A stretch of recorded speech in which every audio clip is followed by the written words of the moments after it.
So essentially, in the spirit of me kind of bouncing back from multiple injuries, like my shoulder and my hip flexor on my left side, I thought it'd be quite good for me to, explain how I've managed to bounce back from these very injuries, because I do find a lot of people do have injuries, especially the people I know, because they're either extremely dumb or they're just, it's just a matter of fact of lifting kind of thing. So I just want to explain those. I'll mainly go over shoulder and, hip flex and stuff like that, because those are the injuries I've had so far. As far as I know, I haven't had any deadlift, injuries, no spinal cord things.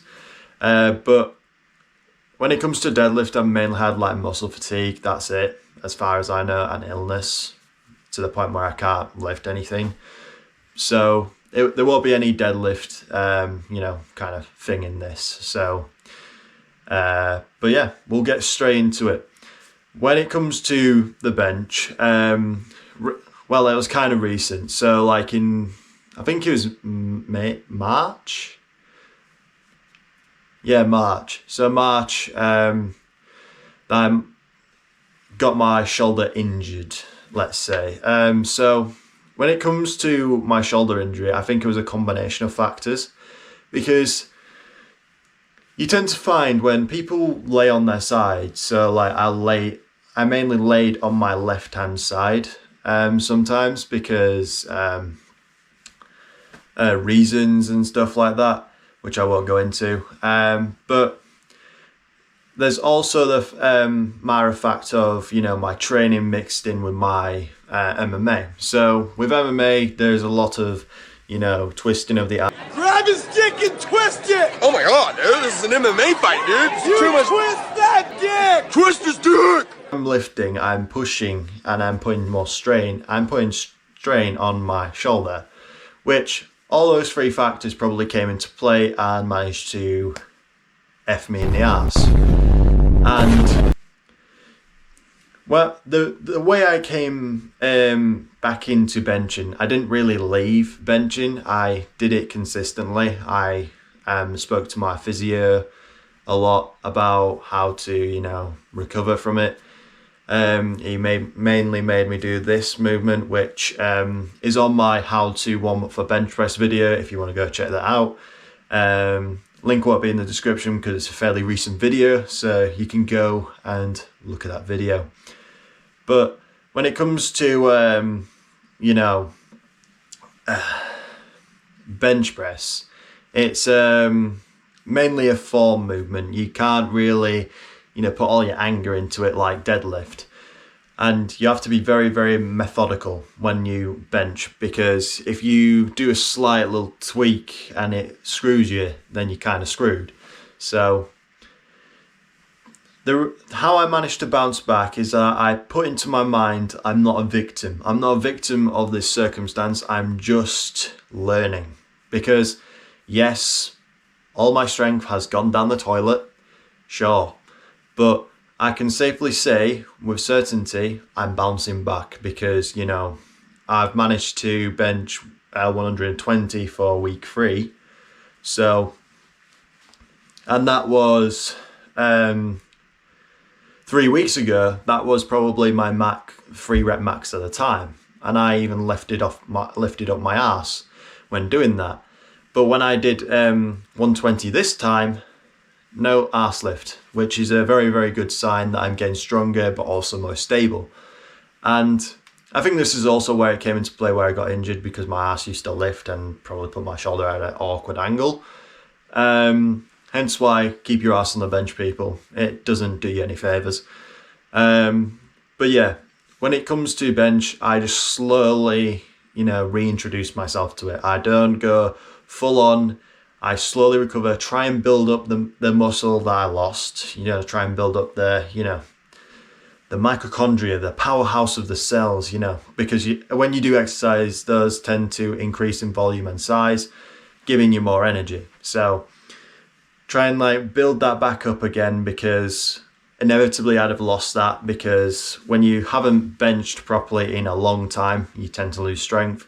So By doing that slowly, and it starts to go up. It's like a very, very, very, steep slope. And hopefully I will get back to 145 very soon. But yeah, when it comes to just like bench press in general, I say keep doing it unless it's like extreme pain.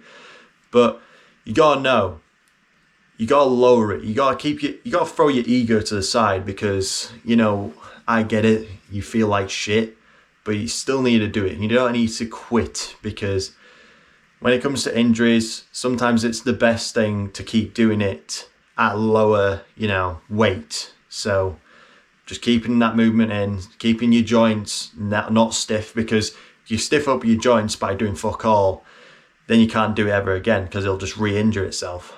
And yeah, that's just all I have to really say about bench press. Keep your ego to the side, be humble, and slowly make your way back up again, because it's not the end of the world. You can't bench press 3 plates. Let's be honest, it's not the end of the world. You just have to fix your form, fix everything, and make sure you're doing it right this time. Now on to squat. So for squat, this was in summer last year. I damaged my hip flexor, which made it very uncomfortable to walk, and especially with MMA, I didn't really kick that often at that time because lifting the leg up was like pain.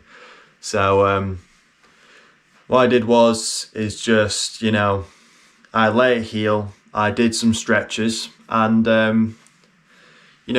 I built up my squat back again after resting it for a while. So I kept it moving. So I did like certain exercises, so like, certain stretches, so like just stretching my hip flexor with like a very, far forward lunge and stuff like that.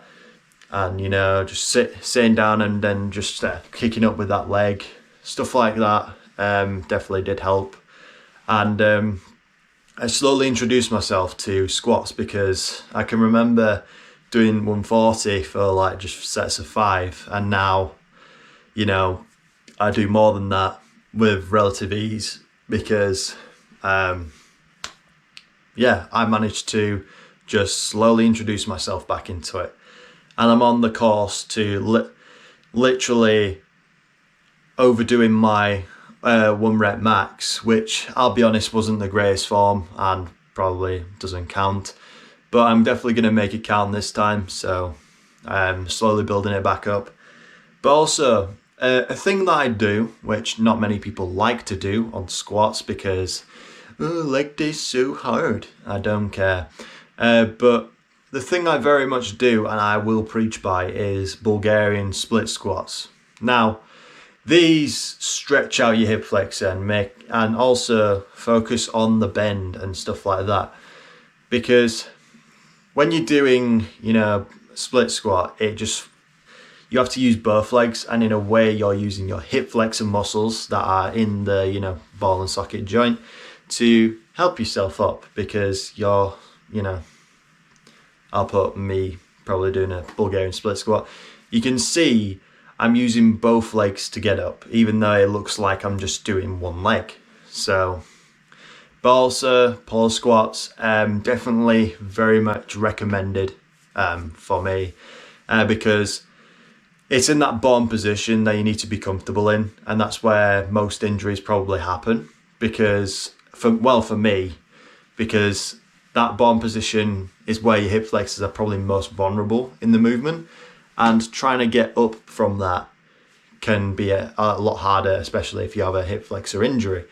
So I definitely recommend those two for, bouncing back and just, yet again, letting your ego, go and stuff, because it sucks, but you're gonna have to bounce back, and it's not the be all and end all. But anyway, we'll be on to technically strength day and then leg day, so hopefully you enjoy the rest of the video, and stay tuned for more, because we got the 3 rep maxes coming up, and we got some big numbers in the the chain currently, so stay tuned to enjoy.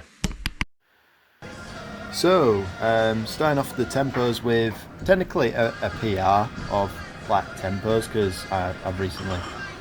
Actually, I'm not quite sure on what my PR is, but certainly post shoulder injury PR, which is 107.5 for 3 tempo. Felt pretty good to the point where I might have lost track for how many sets I had. To the point of I'm literally doing 4 sets of 97.5. So yeah, I did that all tempo for 4 sets, which on the day I was kind of like, why is it taking so long? And I found out why, because I lost track of my sets. So, but it's extra volume at the end of the day, and I suppose I didn't even really do incline pressed much because I decided to do 2 because I was like, oh fuck, I need to speed this up, but also because my shoulders were weirdly very fatigued, and I wondered why on the day, and I was like, it feels like I've done more than I needed to. But yeah, surprisingly I did like 5 sets of near enough, well, if you round them, 100 kilos, 5 sets. So I'd say it's fairly good, but yeah, definitely not the volume I wanted. So but overall it did go well. I think mostly my arse was on the bench. Just trying to stick it on there is probably my weakness and stuff.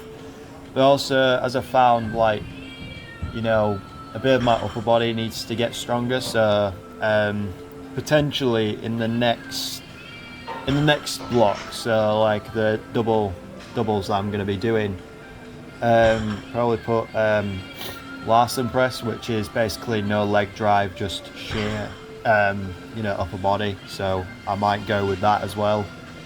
So that'll be interesting to do. But yeah, hopefully that will also help, because I feel like I'm at a stage now where I don't really have to do tempo as consistently as I do it, and now I can move on to more like Larsen press and stuff like that. And I might get some tips from my friends and stuff on how to gain some bench press strength and stuff like that. But it's all variable at the end of the day. Need to see where I'm at with the triples first. So it's just like adapting to the result really, because as of speaking I will be doing my max out week this week. So yeah, I'm kind of a bit behind on videos, but yet again leads to results. But anyway, yeah, incline press, as I said, I didn't do like 3 as usual because of the extra bench press thing, and also feeling like I overdid it. But at least now I know I didn't overdo it. I was just more of a I accidentally did an extra set with flex, but okay. But yeah, it was fairly okay. Did 85, I believe now, so fairly good. Bless me. But anyway, less about blessing me. We're doing some skull crushers now with this guy. This guy's like what, 27? I don't know. 27, and I'm 19. So bro's almost a whole decade older than me, and somehow we look the same age. But I think that's due to the amount of tests I have. I like saying that, so I seem a bit, more impressive. Now on to another bro, which slightly almost fucks me with the grip. So he kind of like gripped it weirdly to the point where I kind of lost balance. So fuck this guy. This is the guy that literally said, I'm not powerlifting. So he's a bit of a pussy. But all jokes aside, skull crushers were fairly good. Did 54 kilos skull crusher, so I think that's at least decent. But anyway, onto a bit of triceps, because I thought, yeah, I'll get a bit of tricep work in instead of doing it on Saturday. Little did I know, I honestly could not feel a thing after doing some skull crushers. So yeah, I kind of like binned this bit because it's so rubbish in a way, because I could not feel a single thing. Like, I could not get any connection with my triceps. I think my triceps just disconnected and ran out of power after that. So yeah, it's got that like Chinese Bluetooth type shit, but yeah, it wasn't really going well with those. So I only did like 2 sets, and yeah, that's all I really needed, because I just did some more on Saturday anyway. So I like dividing my stuff up anyway, because it gives more concentration on different sorts of things. So, you know, it's all in benefits.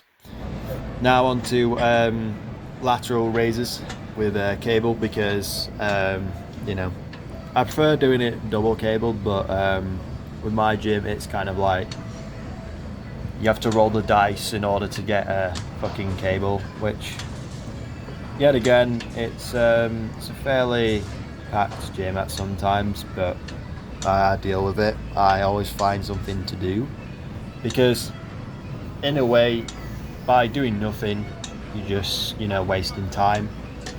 And time is something that's very precious and should be conserved. So by you doing a different exercise, let's say if the cables weren't even available, doing some like dumbbell chest support raises might do something, you know, lowering the concentric, because add more tension and stuff.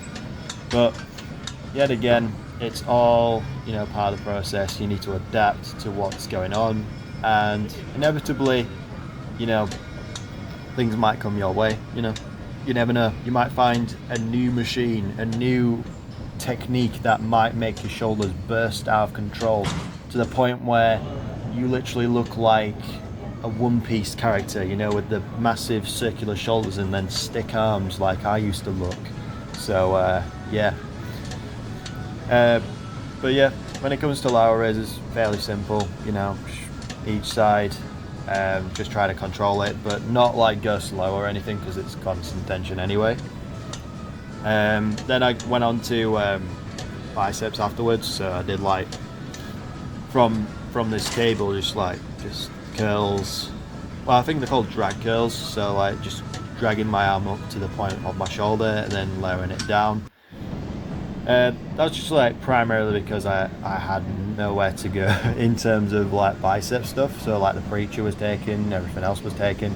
So I was like, I might as well get the bit over and done with. So I decided to, you know, just run through it, keep going, and then you can see how my back looks without a pump, and it looks extremely undetailed, but at least I have that, you know, Dorito shape. I have the, you know, the bursting out lats of the Young LA, you know, vest, code Seaman for, you know, 69% off.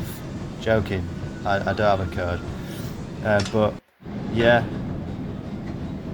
in all fairness, you know, just got biceps done, and then afterwards went to the, you know, the bit before the locker room, so like the toilet area. Well, I wouldn't say it's the toilet area, it's like a bit before the toilet and changing rooms, so I just paused there because I'm out of people's way and stuff like that. So anyway, yeah, that's all for this section, and yeah, we'll be going on to legs afterwards, and you know, after all the posing and stuff, feel free to, you know, skip to that part of the video where I'm posing and looking, you know, slightly okay. But anyway, let's get into it.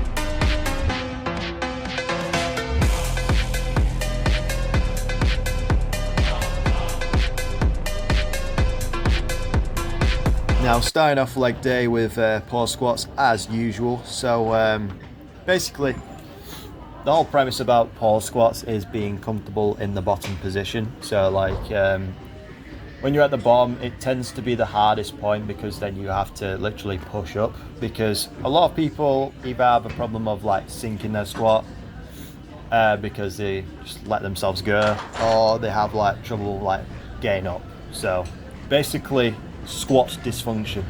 So it's like erectile dysfunction but with your legs. You can't get it up. So what do you do when you have squat dysfunction? Basically do some pause squats. So it's like stay at the bottom for like a couple seconds, then go back up. I tend to pick like 1, 2. That's how I count it. Just 1, 2, back up. But yeah, it's very, very helpful. Other forms, probably like, you know, tempo, which are for people who sink their squats and stuff like that.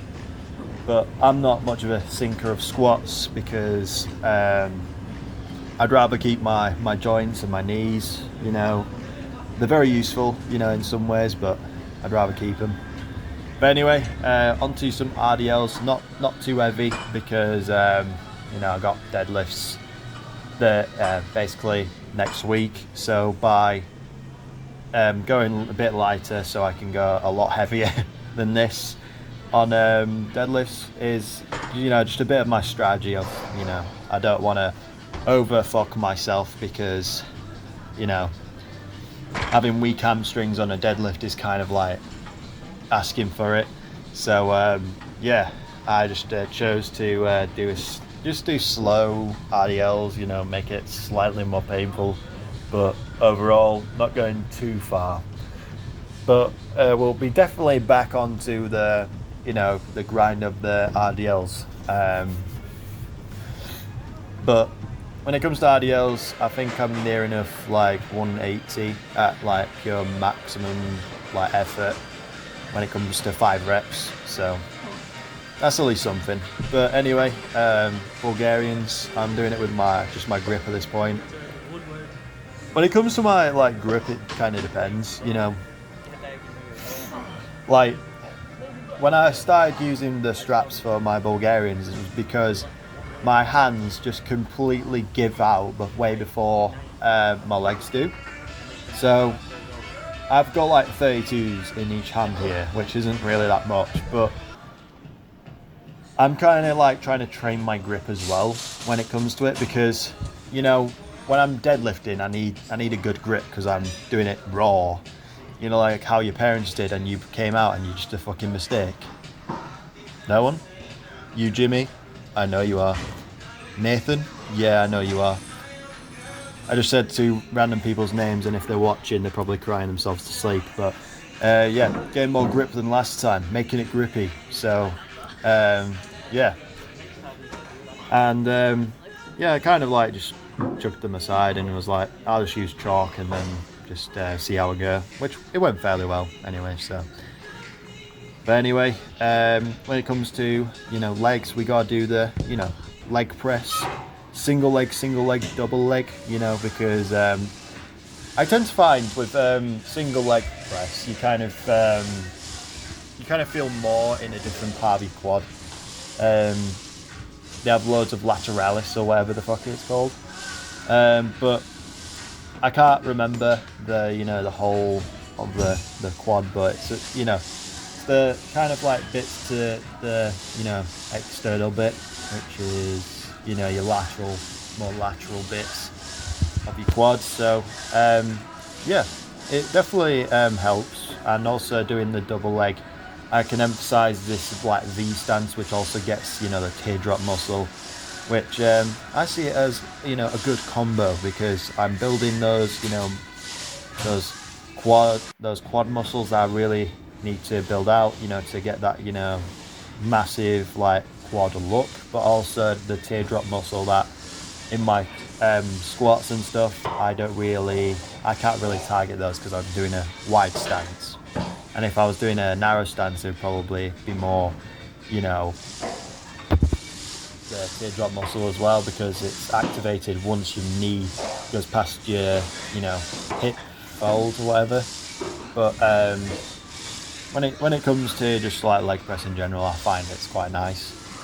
But also just gets rid of the whole loading up the fucking leg press for an ego, because whoever ego lifts on a leg press, you just know they have a small wiener. Because I'll be honest, with doing single leg, it's very humbling, and also I do not care about the weight on a leg press. I could not give less of a shit, because it does not equate to what I want to build, which is my legs and squat.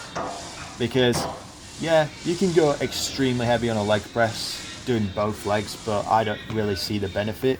I'd rather prefer a fucking hack squat to go heavy on, because, you know, it activates the quads a lot more, I find, in my body. So but when it comes to single leg press, I tend to find it activates my quads more than it just a double leg. So by doing single leg, double leg in a V stance, I'm able to, you know, activate most of my quads. So yeah, I just find that helps personally, and you can do it too. You know, free will. You could also do like some weird, you know, CrossFit shit, shoulder presses with it too. But anyway, doing some quad extensions, getting that, you know, rectus femoris muscle. That's the only muscle I know in the quad off by heart, because I think I injured it a while ago. But anyway, yeah, trying to, you know, get the, it's mainly the muscle that extends your, you know, your knee. So by doing like squats, you might get, and squats and like bending of the knee while doing a pushing movement might get it. But when it comes to you know, pressing movements, it don't really activate it as such, but by doing extension, it more directly activates it. So it's very good. Preferably I do single leg just only on this, because, you know, I can full stack the machine, but also, you know, I feel it way better. And yeah, there's nothing really for me to say about leg extensions. They're fairly boring, just like a lot of things, but I do it with high intensity and not much rest time. So when it comes to a lot of my hypertrophy movements, I tend to do them a lot quicker than my strength movements, because when it comes to strength, you need, you know, you need to rest a bit afterwards, because then your energy, you know, comes back and stuff, and you can use more energy. I'll just put it that way to keep it more simple, so I don't go on a weird nerdy rant. It keeps your energy will retain back up, and then you can go back into it. When it comes to hypertrophy, you're more or less ripping the muscle, you know, apart slightly, you know. And when it comes to you know, rest times, I'm not much of a believer in, you know, rest times as such, but more or less rest when you're back home and stuff like that, because yeah, I can output more, but really, is that doing anything for me, you know? But anywho, train how you want, not bothered. But anyway, one to hamstring curls, which I think